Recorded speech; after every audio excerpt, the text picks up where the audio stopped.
Sveiki bičiuliai, atvykau į mitingą prieš Kapčiamiesčio poligoną.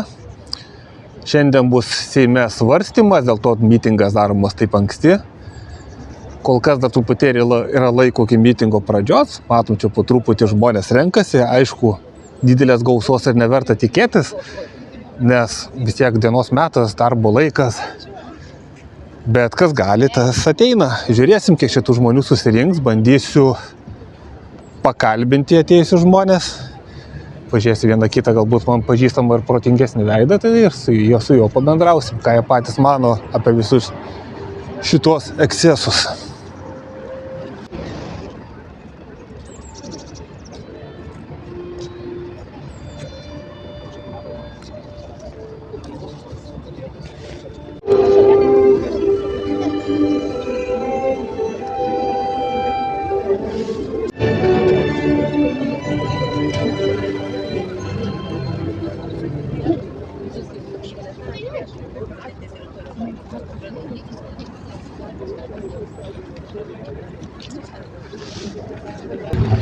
Labą dieną, Michailai. Sveiki.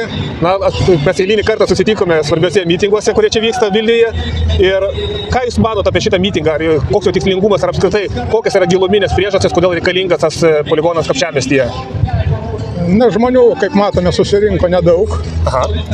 Viena vertus žmonės turbūt žiūri kiną, nes viskas vyksta ekranuose, visas karas. Jis kažkur toli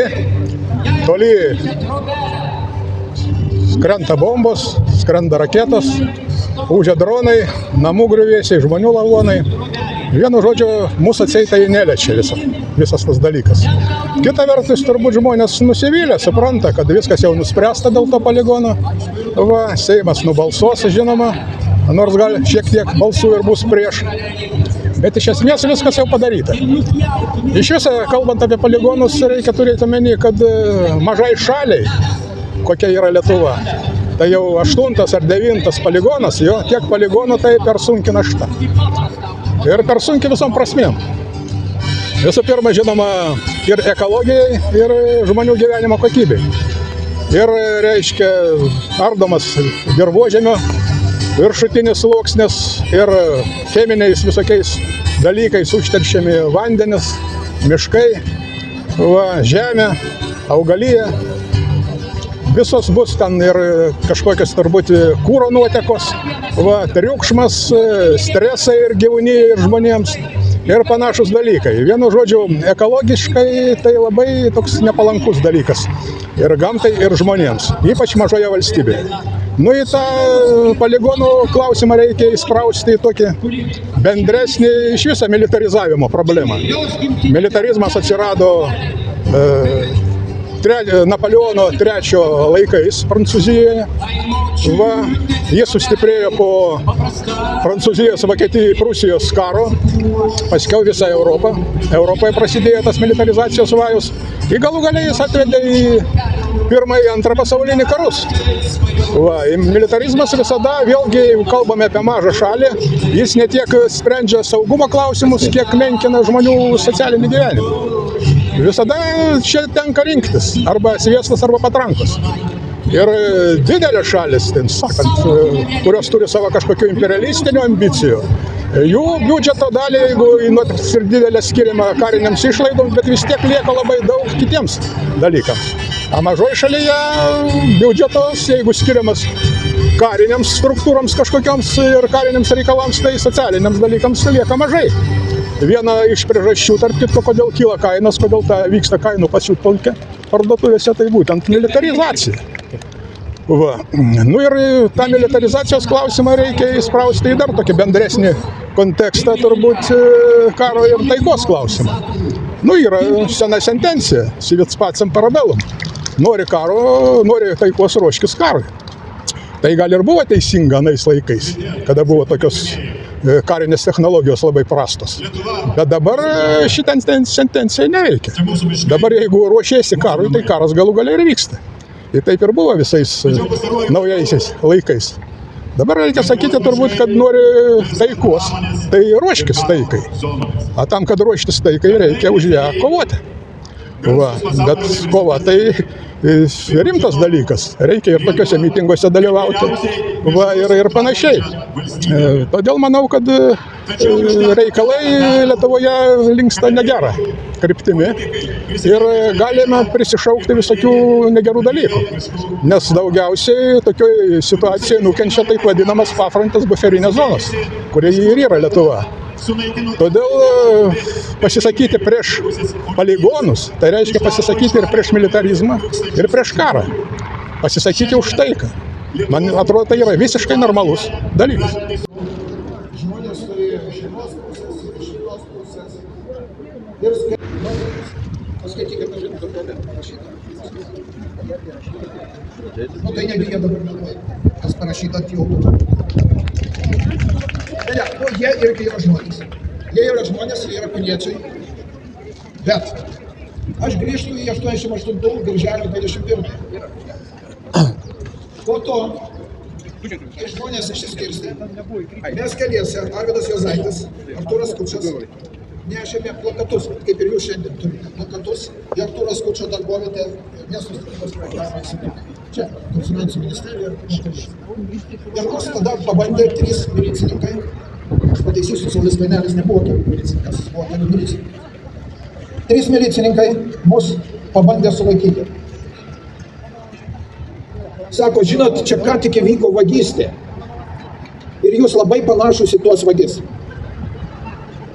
O čia, vat, sako, yra draugovininkų. Buvo tokia draugovininkų punktas. Einam mes ten, sako, pasiaiškinsim. Va tada kojos yra labai trumpos. Grįžtam prie Kapčiamiesčio poligono, ar ne poligono. Klausykit, yra evakuacijų planai. Ar ne 400 000 iš Lietuvos nori karo metu evakuoti? Kur? Nu, per Kauną į Suvalkų koridorių.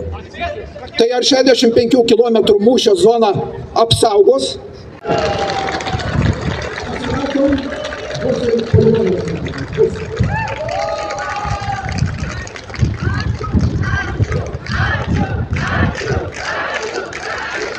Ačiū.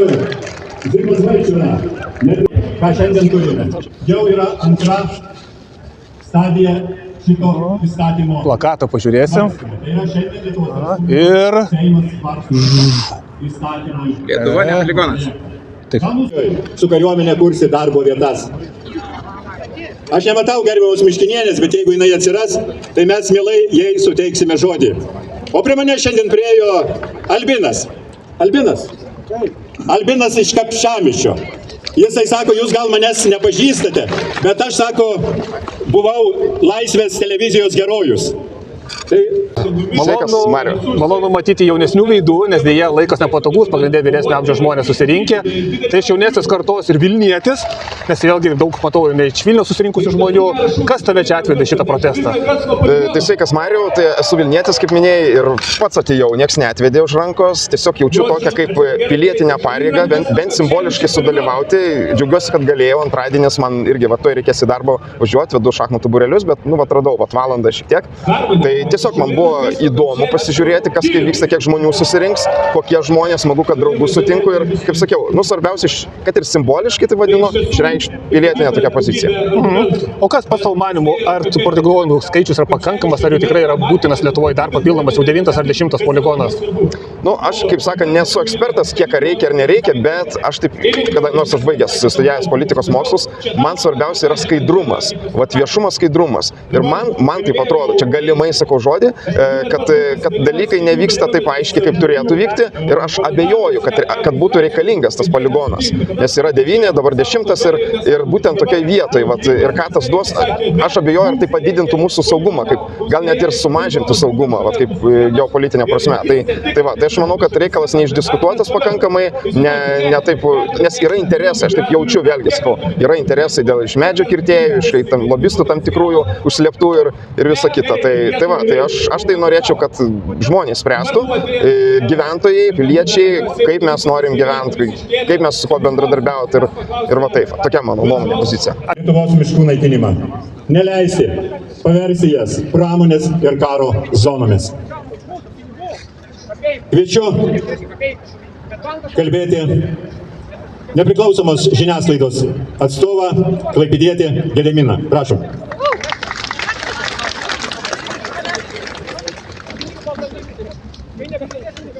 Sveiki, tautiečiai. Tikrai malonu, kad mūsų gausėja. Žinoma, kiekviena situacija reikalauja tam tikro susibūrimo, susitelkimo ir dėmesio.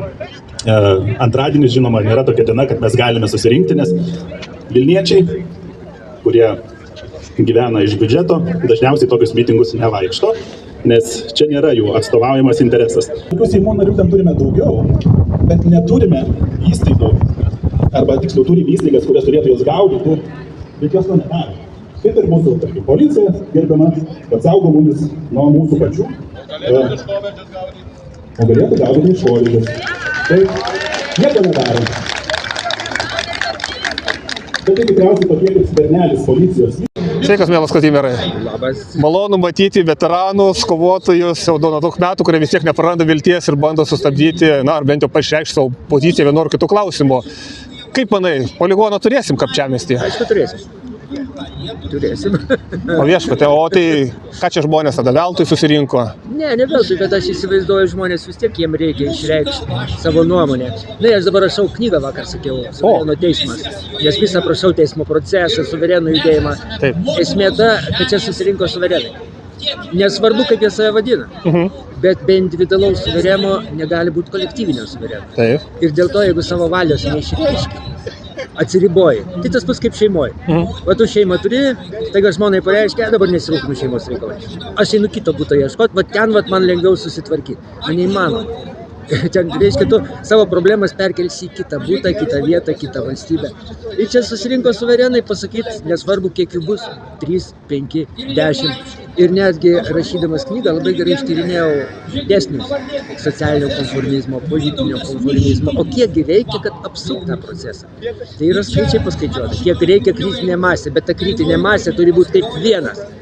Nepalaužiama, karto tą patį per tą patį vienodai šablonais, tada kiti, kurie galvoja panašiai, bet bijo, nes mobbingo sąlygom yra ta masė mažesnė. Kuo didesnis spaudimas, to masė mažesnė, bet jinai turi monolitinę. Tai čia vyksta labai geri procesai, nors aš galvoju, kad poligonas bus, bet pasipriešinimas privalo būti, savo tiesos išreiškimas, juolab, kad konstitucija tą liepia. Taip, na, o jeigu kalbam apie socialinį konformizmą, tai labai įdomu dar toks reiškinys buvo Nancy universitete su žiurkėm eksperimentas, kad žiurkių visuomenė susiskirsta į tam tikrus pagal modelį. Jeigu 7 žiurkės paleisk, 2 žiurkės plėšikės atiminėja visą. 2 žiurkės leidžiasi apiplėšiamos ir toliau ieško. 2 žiurkės siunčia visus po velnių, pačios tik savim rūpinasi ir vieną nuskriaustoji. Tada padarė tokį eksperimentą. Davai iš plėšikių padarom. Plėšikės vėl susiskirsto į tas pačias sluoksnis. Ir netgi iš nuskriaustųjų padarė. Jos irgi taip pat susiskirstė. Galima galvoti, kad žmonėms tas negalioja. Ne, mėlėjai. Galioja lygiai tie patys dėsniai. Yra vėlgi pilna eksperimentų socialinių. Todėl jeigu kažkas galvoja, kad išnaikinsi opoziciją ir jos neliks, yra saviapgaulė. Iš tos likusios masės vėl susiformuoja. Ir čia yra mokslininkai teigia, kad yra garantas visuomenės, stabilizatorius. Toksai, vat būtent natūralus procesas, kuris mūsų sąlygom išreiškiamas per demokratiją. Vadinasi, o kiti eksperimentai, net jeigu aš vienintelis neteisus iš 3 milijonų, mane reikėtų saugoti kaip akies vyzdį, nes gali pasirodyti, kad visa absoliuti masė yra neteisingai galva. Štai kam reikalinga demokratija. Savisaugai, išlikimui, o ne dėl to, kad aš neteisus. Mane užmušdamas nieko nelaimės. Šituos nutildydamas nieko nelaimės. Iš va šitų žmonių susiformuos kažkada kritinė masė. Štai kodėl juos saugot reikia, o ne kritikuoti, bombinti. Va, ateikit ir jūs, o mano tai veikla ir tavo, lygiai taip pat, visos alternatyvios žiniasklaidos yra skirta suformuoti suvereno dvasiai, kurie būtinai konstitucijos dvasia. Tarp kitko, konstitucijos dvasia, kas yra? Jinai atspindi paprotinę teisę, persikelia. Ir tada nesvarbu, ar tu pagonis, ar krikščionis, ar hinduistas, jeigu paprotinė teisė vienoda, nevok, nežudyk, svarbiausia, nemeluok. Nes kai melas, tai tu nežinai, ko tikėti. Apgaulė, gudrumas, melas, vinguriavimai visokie. Tai nesvarbu, koks tikėjimas, paprotinės teisės vienodas yra. Dėl to Lietuva buvo nuo seno kraštas, prie visiems gerai. Visi toleruoja, visi viens kitą pakančiai žiūri, visiems leidžia gyventi po saulę. tvirta, yra stabili bendruomenė. Kaip dabar vyksta, laikinas dalykas, reikia galvoti apie reabilitaciją, kuri būtinai ateis. Ar jie vis dar galiojantis, ar jūsų technika atitinka svorio ribojimus. Dėl to tai turime atlikti mes visų. Šiuo metu turime ir teisinių bylų su tą pačią. Išsaugosim Lietuvą. Ačiū.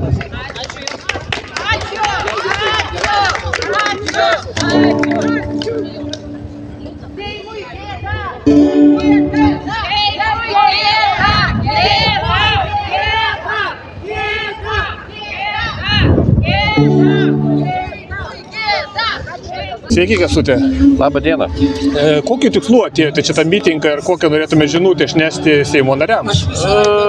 Kad pagalvotų prieš priimdami sprendimus, sakykime, žinutę palaikyti Kapčiamiestį, kad Seimo nariai pagaliau pradėtų galvoti, pradėtų dėl Lietuvos kažką daryti, nes jau kažkaip tankiai gaunam susirinkti ir prieš viską, kaip sakant, ir išreikšti kitokią nuomonę kažkodėl gaunas, kad dažnai taip atsitinka.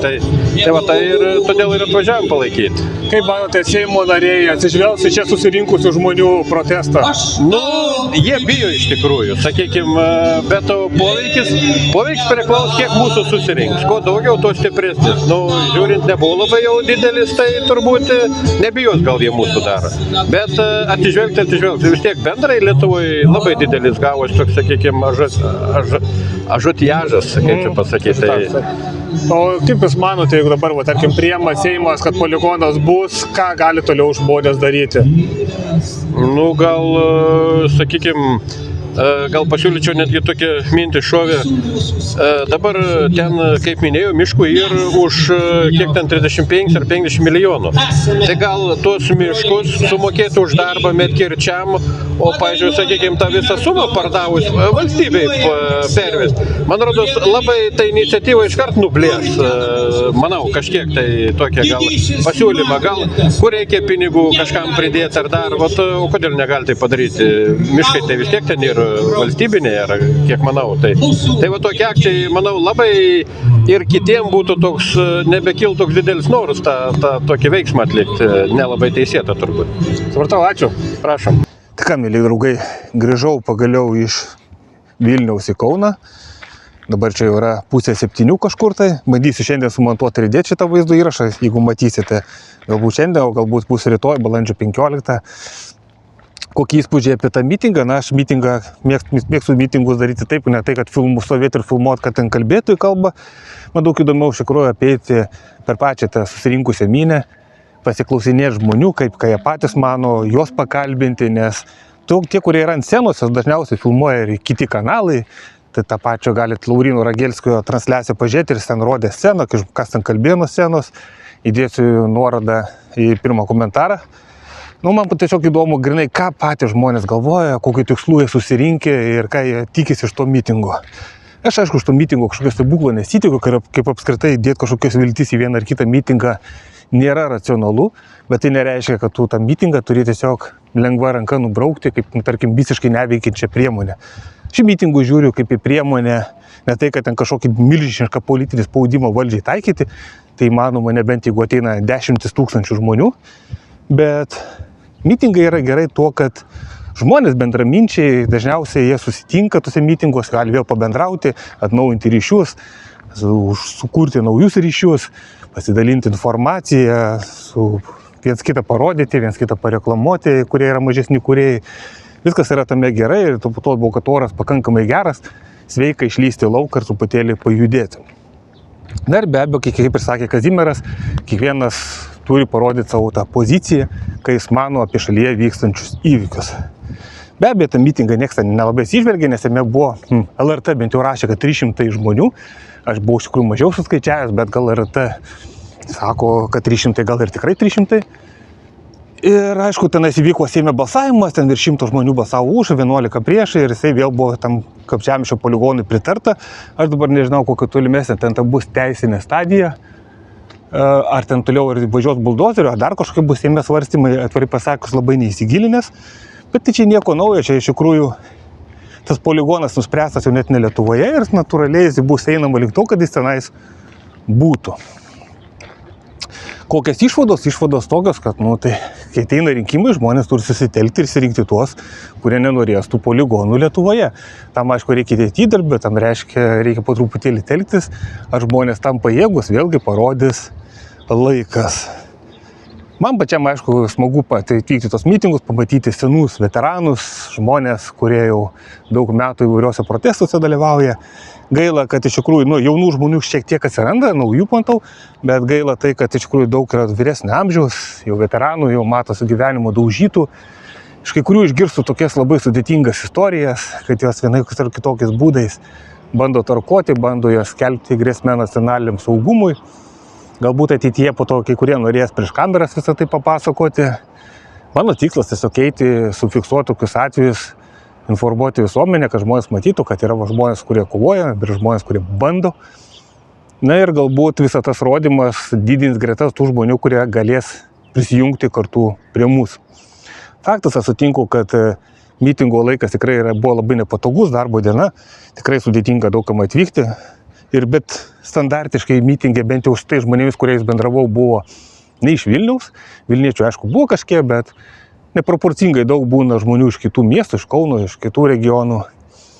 Tai rodo iš tikrųjų, kad Vilnius, kuris yra didžiausias Lietuvos miestas, jis kažkaip atitrūkęs nuo Lietuvos realių, bent jau kol kas.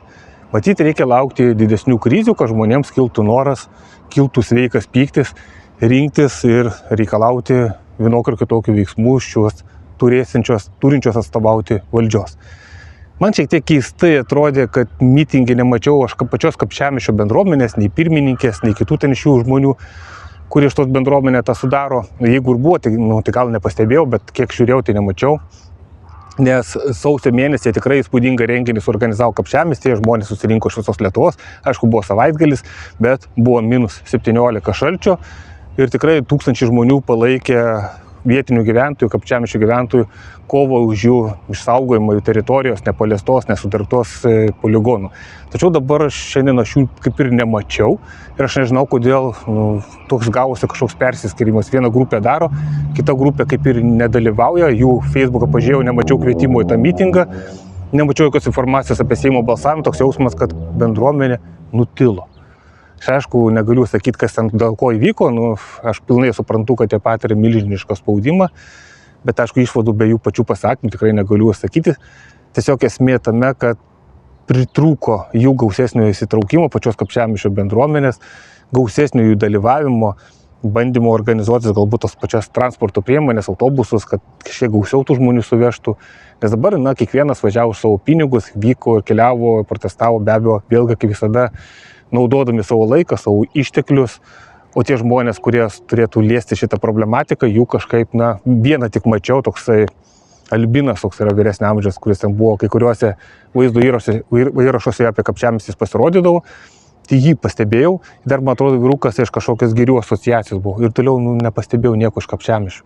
Tai įsivaizduokit, sueina žmonės iš visos Lietuvos, iš Klaipėdos mačiau, iš Kauno, iš Šiaulių, kažkiek Vilniečių, susirinko žmonės protestuoti dėl Kapčiamiesčio, bet Kapčiamiesčio organizuotos bendruomenės nebuvo. Labai įdomus toks dalykas. Jeigu nepastebėjau, ar kažkas pataisysit mane, tai atsiprašau, bet aš nepastebėjau. Apėjau visą mitingą, apžiūrėjau, pabendravau su begaliu žmonių ir tiesiog nemačiau. Džiugina, aišku, tas, kad ganėtinai nemažai šio kanalo žiūrovų ir klausytojų sutikau, gal apie 20 žmonių prie pasveikino, sako, žiūrim laidas, ačiū, tai ačiū. Man irgi ačiū, kad žmonėms svarbu, ką aš šneku, ką aš darau. Ir džiaugiuosi, kad jų gretos gausėja, ne taip greitai, kaip aš norėčiau, bet vis tiek palengva gausėja. Galbūt net, kaip sako, nepraeis nei 5 metai, pajėgsime daužyti su kokiu Delfi ar 15 minučių. Čia aišku, aš šiek tiek ironizuoju, niekas negali ateities nuspėti, niekas nežino, kas bus po metų ar 2, kai pasaulis toks neapibrėžtas ir viskas jame labai staigiai keičiasi. Tai tokia bendras mano reportažas, kam patiko, paspauskit patinka, kas galit prisidėkite prie rėmėjų, nes tų išlaidų tikrai labai daug gaunasi ir vyksta labai įdomus keisti procesai, apie kuriuos šnekėsiu vėliau, dabar nenoriu apie juos daug šnekėti. Bet, be abejo, ir mane bando kaip ir daugumą tarkuoti, tik mane tarkuoja kitokiais metodais negu kitus aktyvistus. Ačiū draugai, kad esate ir iki.